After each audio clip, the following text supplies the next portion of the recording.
good place now. You are listening to Perspectives with Ashley Burgess. Welcome back live to Live Your True Life Perspectives, and I'm your host, Ashley Burgess. On today's show, we're going to be talking about self-esteem and confidence. You know, how do we find that confidence? How do we build upon our self-esteem? And I'm a big proponent of finding one's self-value and self-worth, and I find that many of us, no matter how old we are, have not found that yet. You know, as I work with my clients on a day-to-day basis, I find that no matter how old you are, if you're in your 60s, 50s, 40s, 30s, 20s, it doesn't matter. It seems that we're all looking for our identity. We're all looking to find that self-worth and that self-esteem, and we're looking for that confidence to believe in ourselves. And I think that if we can find this earlier than later, our entire life trajectory changes.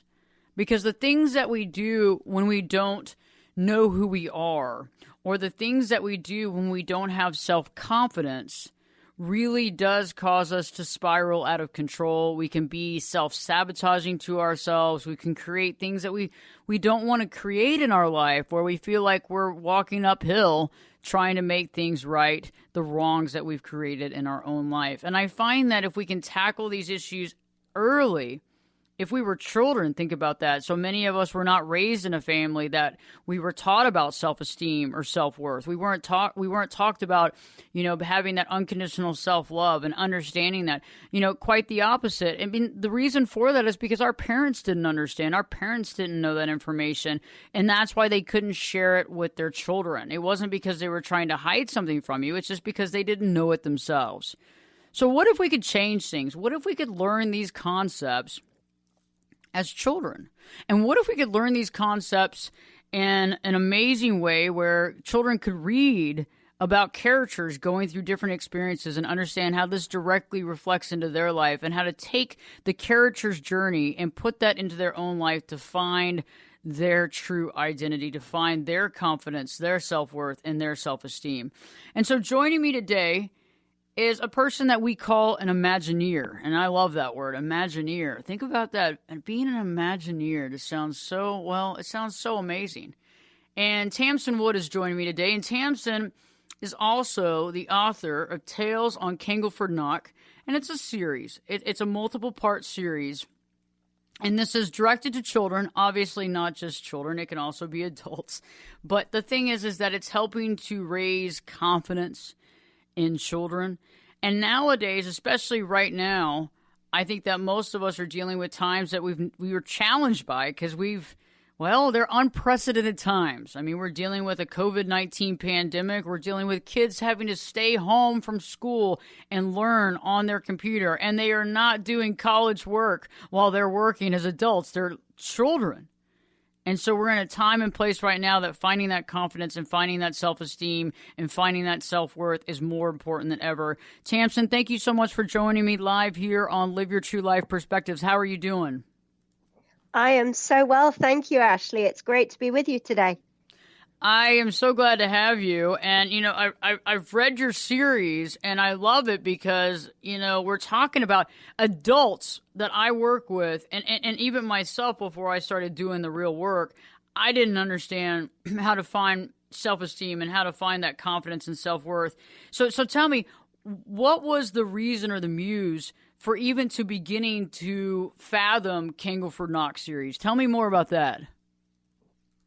I have always written stories from when I was able to hold a pencil. It's something I've just always done. I was encouraged by my grandmother. She was an amazing woman. She lived till 100 years old. And one of the things I remember most of all that she said to me was, it's okay to be different, because that way the fairies will recognize you. She loved fairies. She loved gardening. She encouraged my writing. She encouraged me to believe in magic and in things of the heart. And she encouraged me that I could always do what I set out to do. And I've carried that through my entire life. And it's what's really encouraged me to write my stories and actually publish my books, not just have the stories at home to read to my own children, but to actually share them with other people. That's so awesome. And it's one of the biggest things about life is finding that the thing that we love to do. And so you love writing and you love being able to create characters and bringing them to life. I do. All the characters in my books, Ashley, are based on real people, my friends' children, my children's friends.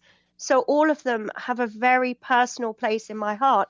They're all real to me. They're not just things I've created in my head. They are all based on somebody I know, and the experiences that they have are also often based on real circumstances.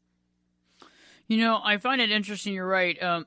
Characters, one of the things about books and films, obviously, is that when we really connect with a character, when we see their plight or we connect with them, it really drives the message home. And so by picking, by creating these characters based on your kids and based on their friends, that's pretty powerful to connect with students and kids of that age, to really connect with that and be able to see or understand the plight to them, to be able to look back at the reader and understand where they exist in this. Absolutely. I think you have to make characters in stories relatable, whether it's for children or for adults, because if they can't connect with the characters, they won't connect with the stories, and they won't mean as much to them, and they won't draw as much from reading them as they possibly could if it was the other way around. So let me ask you nowadays, and I'm sure you may have, when growing up, wrestled with this as well. I mean, I know I did. I wrestled with the confidence piece, and I wrestled with the self-esteem piece. Did you wrestle with that at all as a kid? I did. It took me a long, long time to discover that being unique is a good thing. It's okay to be different. It's okay to be not like everyone else.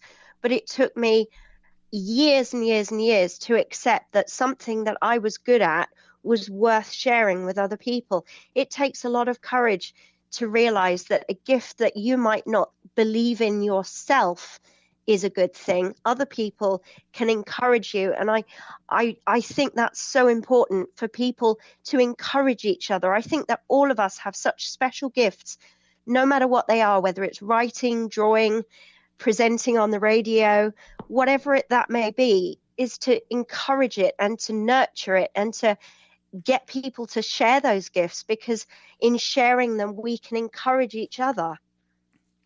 You nailed it on the concept of unique. And, I think I might have shared this with you.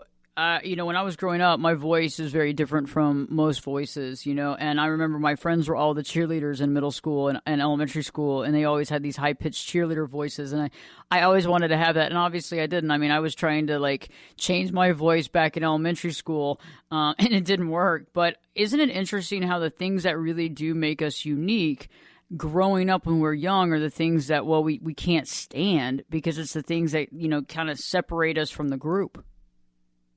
Absolutely. And your voice is recognizable now to all of your listeners all over the country and all over the world, for people who listen to you outside the States. And that is what makes you unique.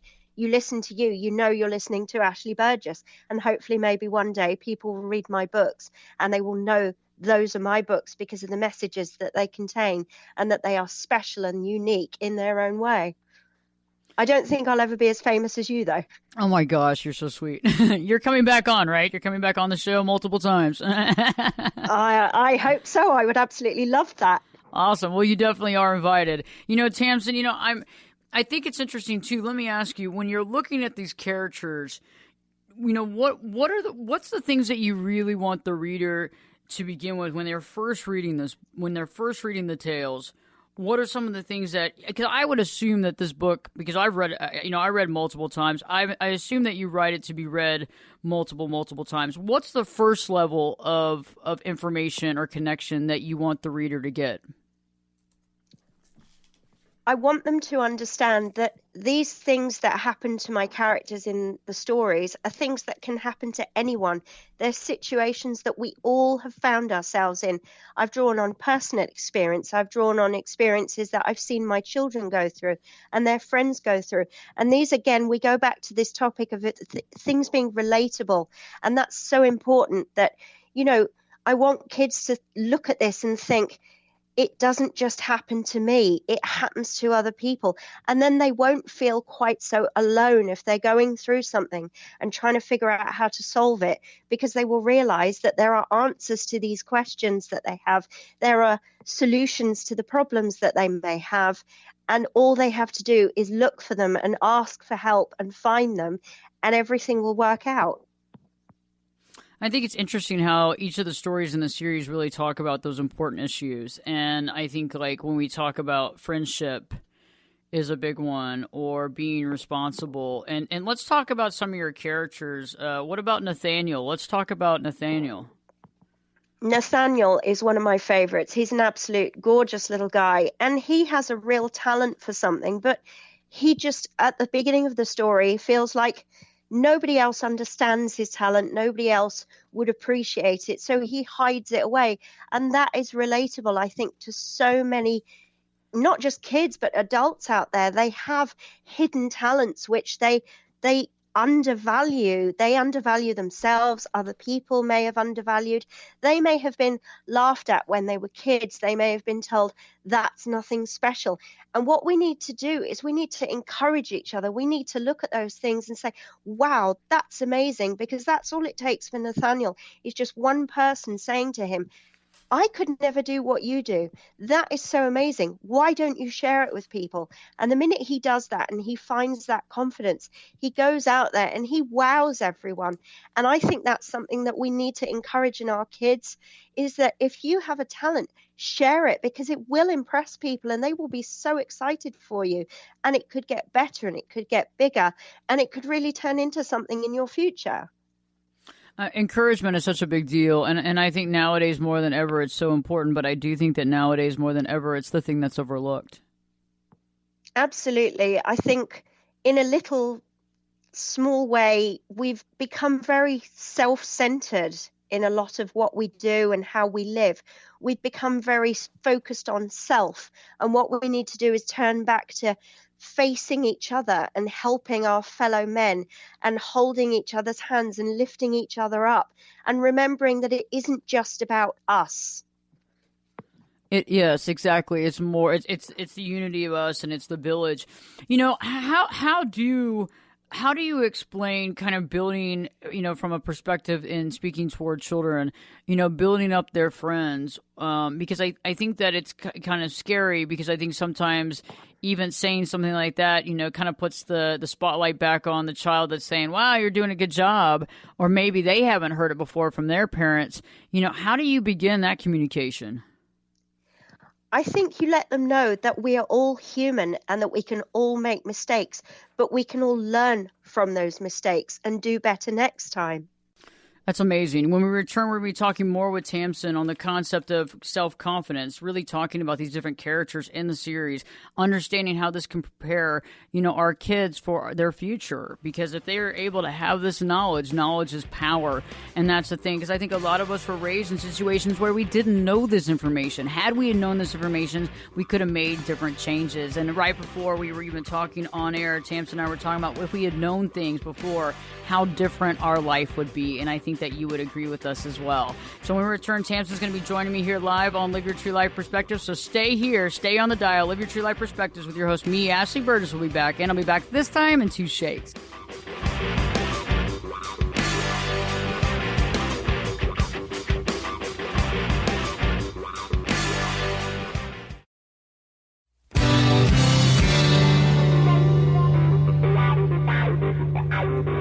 Turn it up and jump in the deep end on Perspectives. Now, here's Ashley. Welcome back live to Live Your True Life Perspectives, and I'm your host, Ashley Burgess. On today's show, we've been talking to Tamsin Wood. Tamsin is the Imagineer, but also the author of the Tales of Canglford Nock series. It's a great series. It's great to read as an adult and as a child. Tamsin, I was going to ask you, you have a character, and your character is Samuel Thistlefoot. And let's talk about his achievement and what he does in the series. He is the oldest of the group, so he's a bit like the Papa of all the fairies, and he loves to look after everyone. And his story is a particular favorite of mine, because he finds a little boy who's really struggling. He's having some doubts and some fears about things that are happening in his life at the time. And Samuel does a very simple thing. He gives him a no more worries stone. And it's a simple little pebble, and it just gives this little boy the courage to get through what he's going through at that time and just to believe in himself. It's a very simple thing.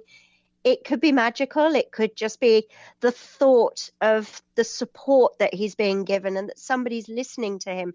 And that you can translate into real life. It isn't just necessarily what you give to the child. It's the gesture. It's the support. It's the listening to them. It's the allowing them to know that you are there for them, to catch them if they fall, and that you are there to encourage them and help them through whatever they're going through. And I love that about Samuel, because I think that is something that every child, no matter what age, and even some of us adults will go through in our lives, is we will go through something where we will need support from someone. And all we will necessarily need is just somebody to say, I've got you, I'm here for you. And just offer that hand or that little pebble of support for us to squeeze when we're stressed. And just to make us feel that we're not alone and that we can cope with whatever comes our way. And that's what I love so much about that story. I like that story too, and I agree with you, Tamsin. I think that, as kids and as adults, I think that just being a human being, the concept of being able to have that, and to be able to be supportive, and when you talk to your kids too, even past the stories, I mean, how do you educate them to even support each other? I think the most important thing when you're educating your child or your children, if you have more than one, to support themselves or each other, is to stop, to take a breath, to think things through, and then to speak out, but never to just rashly jump into a situation in anger or frustration, because you can't fix things when you aren't thinking straight and clearly. You need to just stop, take a moment and reflect, and really kind of decide, where do I want this situation to go from here? That's what's really important. You are in control of what happens next very often. And if you make the right decisions, you can fix things so easily, sometimes on your own, sometimes with that little bit of help from someone else. And it's just that few seconds taken to just take stock of what's going on and just think, okay, what happens next that is so, so important and so valuable. So I encourage them to just take a moment and just calm and be quiet and just think, what do we want to happen next? And that's most of the time how we figure it out. Sometimes it doesn't quite end like that in our house. Sometimes mum screams a lot and we slam doors and people go off to separate rooms, but most of the time we get it right. That's awesome. No, it's awesome. And it's about being a parent, and it's about being okay with not necessarily being always like, but the concept is to actually be there to help educate and support. When we return, we'll be talking about more about building that confidence, more about, kind of the reasons why Tamsin really created this series, but more importantly, during the self-quarantine, where are we at right now, and the adjustments that family and people have been through, and the changes in the life that we've been through. And I think that some of us have awakened to a new reality, realizing the value that our family is, and this is very powerful as well. So we'll be talking about that. So stay tuned. Don't leave. We got a lot more. Live Your True Life Perspectives with me, your host, Ashley Burgess. We'll be back in, well, you know it. I'll be back this time in 3 shakes.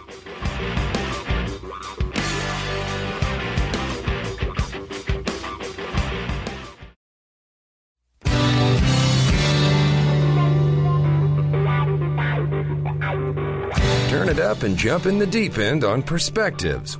Now, here's Ashley. Welcome back live to Live Your True Life Perspectives, and I'm your host, Ashley Burgess. On today's show, we've been joined by Tamsin Wood, and Tamsin is an Imagineer. She's written some really great books in the series of Canglford Nock. Tamsin, right before the break, we had been talking about, Samuel and his character and how that played such a role in being able to be there and to give that confidence when it's necessary. Taking that a step further, I know that many of us have realized the value of certain things that maybe we didn't pay attention to as much during this time and change within our world history. Being at home and spending more time, and I'm sure with you being at home, spending more time with the family. What are some awakenings that you've had recently in the last few months? Well, first of all, many of us, many people all over the world have had to adapt to new circumstances, new beginnings, new normal, it's being called. And we've learned what really matters, what's truly important. And in many cases, certainly for my family, it made us slow down and take a look at our lives, where we were headed, and to reevaluate what we really wanted, where we wanted our lives to go. We spent more time together as a family. We reconnected with ourselves, with nature, and with dreams that we'd maybe put to one side, put to bed, thought would never happen. And those things are all coming out now, and we're starting new things here. And we're making different choices based on what we know to be so important. And I think that is fantastic. That's the positive that's come out of a truly terrible situation that's hurt so many people. And we've learned our true worth and how valuable we are to those around us. If you look at the unsung heroes in all of our communities, there are people out there who before today we wouldn't have looked at twice and thought, wow, we couldn't manage without you. You are so important. And yet this pandemic has made so many of us realize that, our key workers, people in those jobs that make the world go round, are so important, and we value them. I hope we value them so much more than we did before. You can't have a jigsaw complete without all the pieces. You can't have a clock working without every single little cog in place. And you realize when you look at these people, how important some of them are. And they've been right under our noses this whole time. And yet we've not seen them until now, when we really, really needed them. And they are the people I want my kids and I want everyone else's kids to look up to. I want kids to look at, our medical staff, our doctors, our nurses, people that work for the emergency services, people who have worked in the shops, tirelessly making it so that we can go and get supplies that we desperately need. These are the people who really, really matter in our life and who are so important, and we need to value them. And I think that's another thing that we've learned, is how to value the things that are really important, not the gadgets in our home, not the expensive things, but the people and the things that so matter so much. That's powerful, and I agree with you. It does put in perspective everybody's value, and I think that that's encouraging words, because I think sometimes, growing up in a world where the news is coming at us a million miles an hour, that there's social media, there's all these things going on. Could you share, I guess, some words of support or encouragement for the listeners here on Live Your True Life Perspectives who are trying to help their children, who are struggling with finding their true voice or confidence? What can you share with them? Because I think that right now, more than ever, like you're right, people, we're starting to realize the value not only of other people, but also maybe we've taken our family for granted a little bit. But what can those family members do right now to try to encourage that with their children in a positive way? Do you know what? I think it comes down to this simple thing, and it sounds so simple, it's almost ridiculous. It's sitting down for at least an hour a day and just reading with your children. I'm not just saying that because I'm an author and I write books and I want people to read my books, but because there is nothing like that experience in the entire world. Sitting down with your children. You don't need a degree in English literature. The book doesn't have to be long. It doesn't have to be a masterpiece. But getting lost in a story, you can get away from reality just for a while. It can strengthen you mentally and emotionally. It can enable you to cope better with those real life situations that you're going through. And reading can bring you closer together. It takes away your attachment to technology just for a little while. Reading a book, the smell of it, the feel of it, the just the whole immersion into that story is like nothing else. And you come out of that feeling enriched and like you've connected with your child in a way that you can't do when you do anything else. And that is my advice, is sit down, read with your children, get lost in a magical tale and just talk about it afterwards, and you will see your child come alive in a way that you won't see in anything else that they do. And it's a unique experience. It's a bond that you can enjoy with your child, and it's incredible. I can't promote it enough. And I think, more people should be doing it. It's just, there's nothing like it. I was going to ask you too. I find that a lot of folks need to maybe even look into supporting and helping others, whether it's giving back to charity or being involved with the soup kitchen or whatever. And I know that there's been some weirdness with the pandemic, but I think that that's about to come out the other way soon, and we're going to get over that. But how does giving back, because I know that you support various charities as well, how does giving back and helping others really reinforce self-confidence and when people are actually giving to other people? I think it gives you a sense of purpose, because if we can't help other people, if we can't pay forward the gifts that we have in life, the things that we have in life, everything that we have in life, the purpose of it, the meaning of it, the reason for it, if we cannot use it to help others, what's the point? We need to share it. Sharing is what makes life worth living and what makes our purpose here, why we're here. Otherwise, why would we be here? And that's why we need to share. We need to pay it forward. We need to give. And that's why I give. That's why I do what I do, and why I love what I do, and why that is my purpose. That is what I believe. And do your kids also, do you help, do you kind of organize some stuff, I guess probably prior to the pandemic, to get them involved as well? Absolutely. My kids are my biggest supporters. They're like my own little personal cheerleaders. They're there for me every step of the way, and they love coming along and helping me anywhere they can. Now it's time for our resident historian and genealogist, Dan Nelson. Dan, I'm so interested in what you have for us today. What are we talking about? Well, this is sort of a cool story, and I know that we've talked about the accomplishments of young people and what they've sort of done. And so I was able to find a story that is set in the late 1600s, early 1700s. And just to give you a little background, so the French and the English were constantly fighting back and forth, and usually France ended up on the wrong side of the deal and gave up more territory.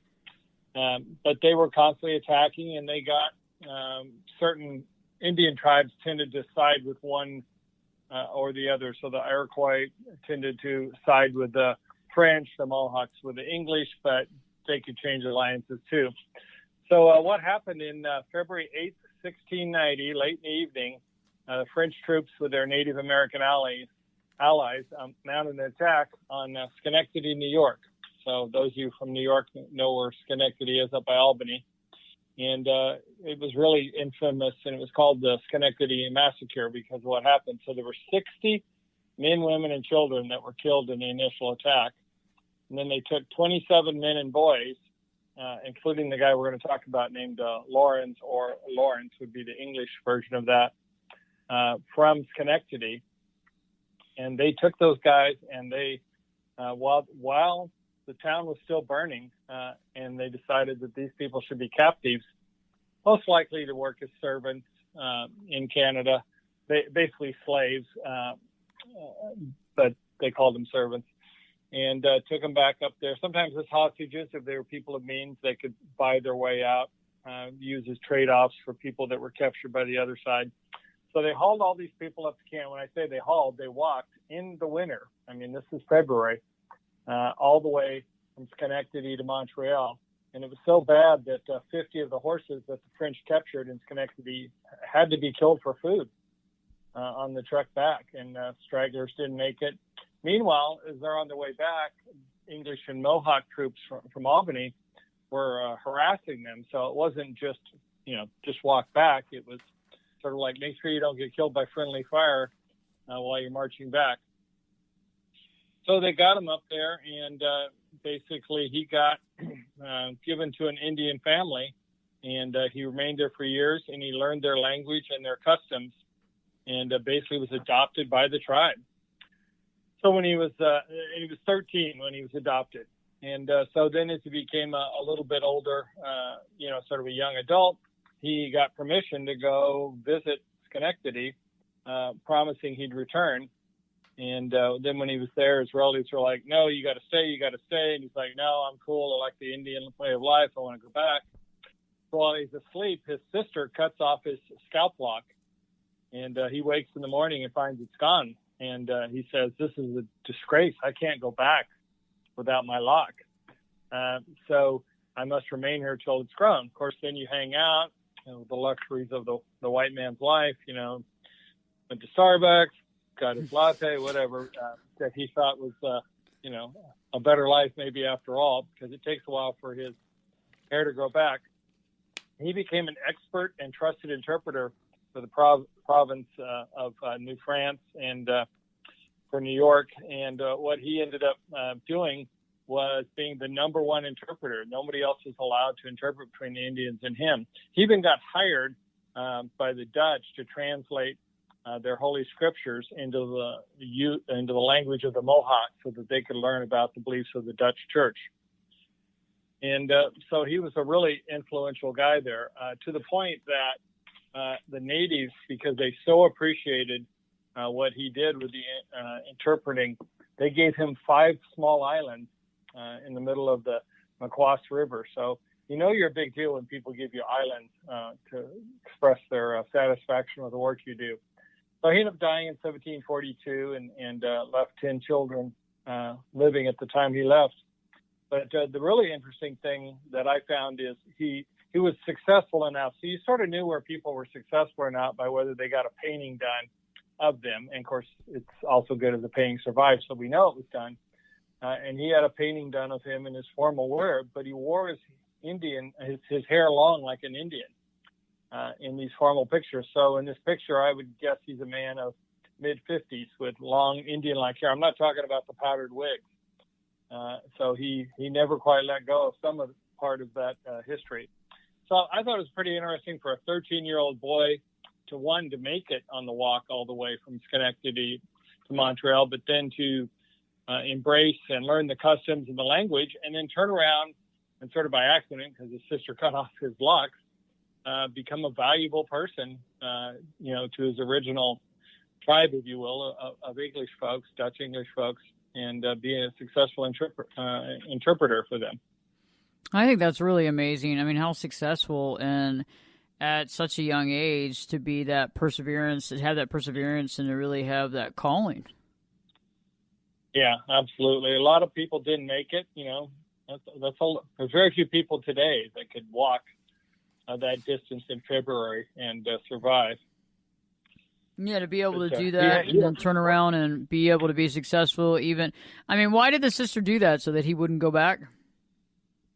I'm guessing that's what she was betting, that, this would be a way to keep him here. It's hard to know what she was calculating, but certainly that's what worked. That's interesting. What do you, a little sneak peek, what are we going to be talking about next week? Do you know? Well, yeah, I do. And it's sort of cool because it ties into French Canada. And so we're sort of staying in the same era. And let's just say it ties in with, you've probably heard everybody saying, oh, we have a coin shortage and there's not enough coins and some people won't give you change and things like that. And you have to use a credit card. Well, it's not the first time in history. As you always say, history repeats itself, that we've had a shortage of currency. So we'll talk about how they handled that back in French Canada in the late 1600s, early 1700s. Awesome. Well, I look forward to that, Dan, and have a wonderful day. Can't wait to see you back on Live Your True Life Perspectives next week. Yeah, I look forward to it too. Enjoying this cool weather. So. Me too. Wonderful story from Dan about perseverance. When we return, Tamsin Wood will be joining us, continuing our conversation and offering some golden nuggets of wisdom for us to live by, not only ourselves, but also our children, and some things that we can think about and really marinate on after the show is over. If you haven't already, go to YouTube and check out some of the latest video content that I've created. Just go to YouTube, put in Ashley Burgess. Also, if you would like to learn any other information about what's going on with the show or the other content, go to ashleyburgess.com. Stay tuned. Live your true life perspectives with your host, me, Ashley Burgess, will be back in. I'll be back this time in 2 shakes.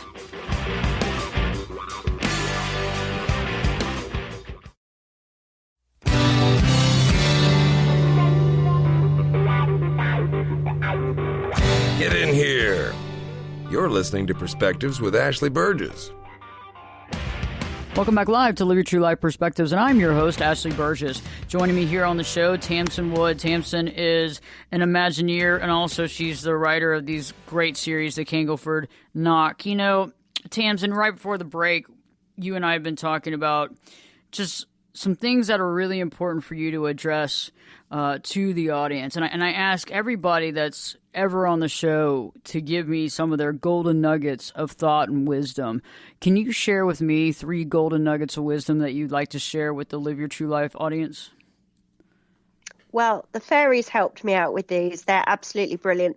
And they brought me 3 absolutely gorgeous nuggets, which I'm going to share with you. The first one is believe in yourself. It can take an awful lot of strength to embrace your individuality and to go against the flow. I didn't do that until I became a mum, and it was a major stepping stone towards all of my dreams coming true. And my entire perspective changed when I had kids. It taught me things I never knew before or fully understood until then. And for the first time in my life, I felt like I had a purpose and a direction. And my kids and the rest of my family have been my biggest support, and their belief in me has strengthened my belief in myself. So believe in yourself, guys. Go for it. Believing in yourself is so powerful, and I'm behind that 100%. And it's once you find that, you can be like your best friend to yourself, and that can be so helpful. What's your second nugget of wisdom? The second one is taken from a beautiful line in Alice in Wonderland. Nothing is impossible. Alice in Wonderland said, sometimes I've believed as many as 6 impossible things before breakfast. Well, I'm not much of a morning person, Ashley, as my family will tell you, but I do know that there are many, many things which may seem impossible, but they are totally the opposite if you try. You might not do them the same way as someone else will do them. You might do your own version of them. But nothing is absolutely impossible. You can do your own version of going to the moon in your own bedroom. You can believe that you're a spaceman. Doesn't mean you have to actually get on a rocket and go there. You just have to believe it in your heart and your head, and it will be true. So believe in yourself. Nothing is impossible. I love that. I love that film, by the way, and I love that line. That's one of the best, and I love how you phrase that too. It's so powerful. And what's your third nugget of wisdom for today's show? My third and final nugget is dare to dream. Sometimes life is about risking everything for a dream that nobody can see but you. But what do you have to lose? Don't let your life be what if or if only. If you've tried something and you've failed, for want of a better way of putting it, it's better to have tried and failed than never to have tried at all. Do the thing that you've always wanted to do. However it turns out, you will have tried, and you will know that you've tried, and that nobody can take that away from you. And your way, again, it might not be somebody else's way. They might not think it's great the way you do, but everyone is individual. Everyone is unique, and you need to embrace that and go for it. So if you have a dream, just do it, live it, try it. However it turns out, you'll know the ending because you'll have tried. And I wish everybody luck, and I hope that they get the happy endings that they look for. But you're in charge of your own life story. You write what happens next. You are in charge of every chapter. So make it the best you can make it.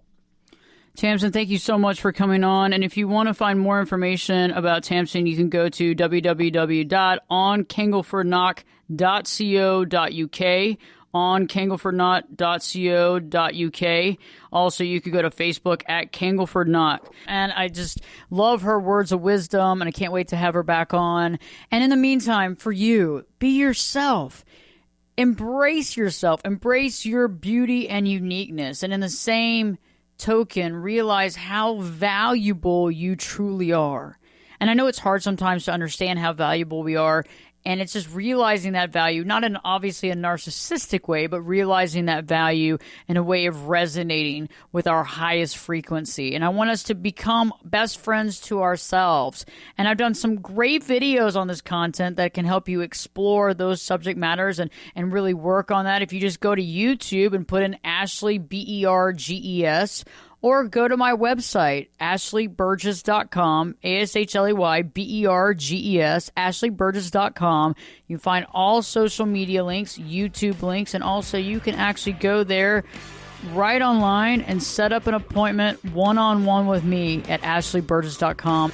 As well as you can also check out the other website that I have, the 10daychallenge.com, the number 10daychallenge.com. I'll be back next week, and I hope that you're back next week. And Live Your True Life Perspectives with your host, me, Ashley Burgess, will be back in. I'll be back this time. You know it. I'll be back this time in 3 shakes.